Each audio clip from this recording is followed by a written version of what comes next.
ସାଙ୍ଗମାନେ ଆଜି ଆମର 8 ଜଣ ପିଲା ମିଶିକି ବ୍ୟାଚ୍ ଫିଷ୍ଟ କରୁଥିଲୁ। 8 ଜଣ ପଛରେ ଗୋଟେ ସାଙ୍ଗ ଆସି ପହଞ୍ଚିଲା 9 ଜଣ। ଯେହେତୁ 150 ପିଲା ଥିଲେ, ପିଲା କେହି ଆସିପାରିଲେନି। ଆମେ ଯେଉଁ 8-9 ଜଣ ଥିଲୁ ଫିଷ୍ଟ ଆରମ୍ଭ କରିଥିଲୁ। ସୁଶାନ୍ତ ତାର ପକୋଡ଼ା ଛାଣିଲାଇ। ଫାଷ୍ଟ ପକୋଡ଼ାକୁ ମ୍ୟାଗନେଟ୍ କରିକି ପକୋଡ଼ା ଛଣା ହେଇଗଲା। କାହିଁକିନା ଫାଷ୍ଟ ଛୁଆ ଜଳଖିଆ ଖାଇଲା ଭଳିଆ ପକୋଡ଼ା ଖାଇବେ। ପପୁଆ ଏଇଠି ଅଛି, ବଳିଆ ଅଛି, ଆଉ ଏପଟେ ସୁଖଦେବ ତାର ପିଆଜ କାଟୁଛି। ମାନେ ଗୋଟା କଥାର ଅଛି, ଆମର 10 ବର୍ଷ 15 ବର୍ଷ ହେଇଗଲାଣି ଭେଟ କାର ଏତେ ହେଇନି। ଯେଉଁ 5-7 ଜଣ ଅଛନ୍ତି ମିଶିକି ଫିଷ୍ଟ କରିବା ମଜା ଅଲଗା। ବର୍ତ୍ତମାନ ଦେଖନ୍ତୁ ସମସ୍ତେ କୋଅପରେଟିଭ୍ କରୁଛନ୍ତି। କିଏ ନେଇ ମାଜି ହେଉଛି ହଣ୍ଡା, କିଏ ପାଣି ରଖୁଛି, କିଏ ପିଆଜ କାଟୁଛି। ଆଉ ଏଠି ସୁଶାନ୍ତ ତାର ପକୋଡ଼ା ଛାଣୁଛି, ମୁଁ ଏଠି ଏ ଭିଡ଼ିଓ କରୁଛି। ଯାଉ ଫିଷ୍ଟରେ ସବୁ ପ୍ରକାର ମଜା ହୁଏ। ପକୋଡ଼ା ବାହାରିଗଲା, ସମସ୍ତେ ପକୋଡ଼ା ଖାଇଲି, ବଳିଆ ଖାଇଲା। ଏଇଠି ହେଇ ଆଉ କିଛି ପଡ଼ିଛି, ଆଉ କିଛି ଛଣା ହେଇଛି, ମୁଁ ବି ଟିକେ ଖାଇଲି। ତାପରେ ପ୍ରୀତିଶ ଆସିଗଲା। ପ୍ରୀତିଶ ସ୍ପେଶାଲ ମଟନ୍ ଭଲ କରେ, ତଥାପି ସେ ଟିକେ ବ୍ୟସ୍ତ ଥିବାରୁ ବଳିଆ ଆଜି କିନ୍ତୁ ମଟନ୍ ରୋଷେଇ କଲା। ବର୍ତ୍ତମାନ ପ୍ରୀତିଶ ମାଛ ଛାଣୁଛି। ଦେଖନ୍ତୁ ମାଛ ବି ପଡ଼ିଗଲାଣି। ମାଛ ଭଜା ଅତି ସୁନ୍ଦର। ମାଛ ଭଜା ହେଲାଣି। ଷ୍ଟାର୍ଟରରେ ହେଇଥିଲା ଆଜି ମାଛ ଭଜାକୁ ଆଉ କାକୁଡ଼ି ସାଲାଡ଼ ଆଉ ଚିକେନ ପକୋଡ଼ା। ସମସ୍ତେ ବ୍ୟସ୍ତ, ଘରୁ ଫୋନ୍ ଆସୁଛି, ସବୁ କଥା ହେଉଛନ୍ତି। ଭଜା ଚାଲିଛି। ଏଠି ପ୍ରୀତିଶି ମାଛ ଛାଣି ଚାଲିଛି। ଏପଟେ ସବୁ ସାଇଡ଼ରେ ବି ଆଜି ବହୁତ ଲୋକ ଫିଷ୍ଟ କରୁଥିଲେ। ଆମର ମାନେ ବହୁତ ହାରାହାରି 20 ପୁଳା 15 ପୁଳା ଲୋକ ଆସି ଫିଷ୍ଟ କରୁଥିଲେ। ସେପଟ ସାଇଡ଼ରେ ଆମ ସାନ ଭାଇ ଘର ଫିଷ୍ଟ କରୁଥିଲେ। ଆମର ବର୍ତ୍ତମାନ ମଟନ୍ ବସିଗଲାଣି। ସାଙ୍ଗମାନେ ଦେଖନ୍ତୁ ମସଲା ହେଇକି ମଟନ୍ ବସିଗଲାଣି। ଆଉ ସମସ୍ତେ ଆଇସ୍କ୍ରିମ୍ ଖାଇ ହସି ଖେଳରେ ମଜା ମସ୍ତିରେ ଟାଇମ୍ ପାସ୍ କରୁଛନ୍ତି। ପୁରା ସାଙ୍ଗ ଖୁସି ଅଲଗା ପ୍ରକାର। ଆଉ ଯେହେତୁ ବ୍ୟାକଗ୍ରାଉଣ୍ଡ ମ୍ୟୁଜିକ୍ ବି ଆସୁଥିଲା, ଭଲ ଲାଗୁଥିଲା। ଏଇଠି ଦେଖନ୍ତୁ ଫଟୋ କେତେ ପ୍ରକାର ପୋଜ୍ ସାଙ୍ଗମାନେ ଆମେ ନେଇଛୁ। ମାନେ କହିବାକୁ ଗଲେ ପୁରା ମସ୍ତି ହେଇଯାଇଛି। ମାନେ ଖାଇବା ପୂର୍ବରୁ ସବୁ ଫଟୋ ଉଠେଇ ଭିଡ଼ିଓ କରି ନାଚିବା, ଗାଇବା, ଝୁମିବା ପୁରା ଅଲଗା ପ୍ରକାର।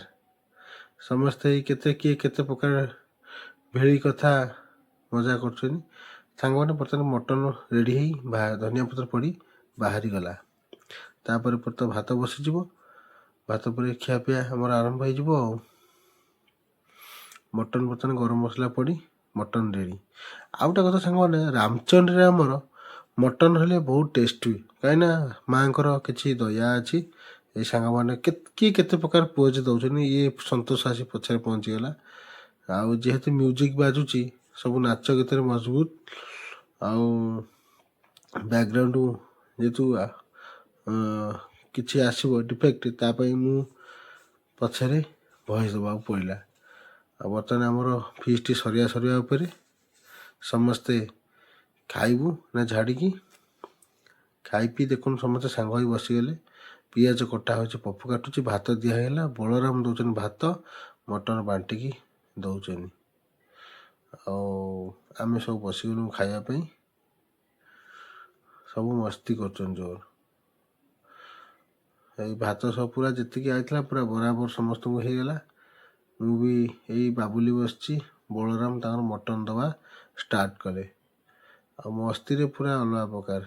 ଇଏ ହେଉଛି ବାବୁଲି, ସବୁଠୁ କହିବାକୁ ଗଲେ କମେଡ଼ିଆନ୍।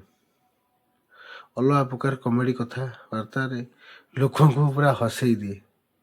ଦେଖନ୍ତୁ ତାର ନାଚ ଭଳି ପୁରା ଅଲଗା ପ୍ରକାର।